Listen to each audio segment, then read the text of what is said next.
So Leon Perera, your 3 cuts, please. Mr. Chairman, the trampoline is used to talk about helping individuals bounce back. Safety nets are equally important, but today I will make proposals to improve the trampoline. Firstly, the Global Nutrition Report says Singapore is, quote, off course, unquote, to prevent prevalence of overweight children under 5 from increasing. The cost of healthy eating is a key reason why we say it is expensive to be poor. Would the government consider offering vouchers programmed to help parents buy healthier food like whole fruit and vegetables to help children start off on the right foot?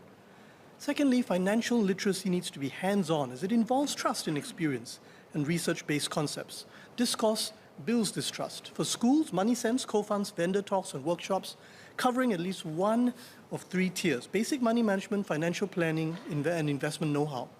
Since schools infuse financial literacy in character and citizenship education in food and consumer education curricula, could they dovetail the 3 money sense tiers into existing curricula to avoid repetition while ensuring good coverage of topics? Second cut. Mr. Chairman, I want to draw attention to 3 underserved groups in our social service landscape, or 3 possibly underserved groups. With NSFs, allowances start at $580 going up to $1,280 or more depending on vocation. In most cases, NSFs need to depend on their family, at least in terms of housing, and are unlikely to be able to save anything without this support. Has MINDEF or other government bodies studied whether these allowances have resulted in increased poverty within this group for those from poorer families? My colleague, Mr. Gerald Giam, raised a related issue recently. Secondly, an aging population means caregivers are in demand. This is often near full-time work. Grant quantums are low and are not meant to replace paid work. For instance, a home caregiving grant pays $200. Again, there is a dearth of research here. Another underserved group is inmates. Inmates get 30 cents to $2.60 per hour at prison workshops. I have heard from ex-inmates that work programs pay up to around $1,000 monthly. Has the government studied the financial impact of incarceration and whether this in turn has impacts on poverty and recidivism?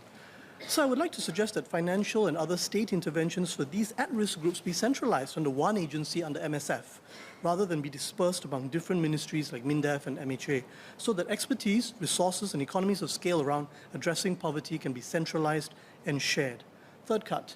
Mr. Chairman, our FSCs and SSOs are intended to be the core nodes for social support. Our social workers are best placed to understand and respond to residents' needs. Social workers help point residents to more specific assistance schemes such as those for students. I would like to ask if trained social workers participate in the decisions made by SSO staff. Such professional training should be brought to bear on financial assistance decisions as opposed to taking a rigid schemes administration approach. Also, would the ministry consider centralizing under SSO social workers all financial assistance schemes that are not sector-specific? This includes CDC cash assistance. Currently, I understand that residents have to approach both the FSC social worker and the CDC, going through means testing twice.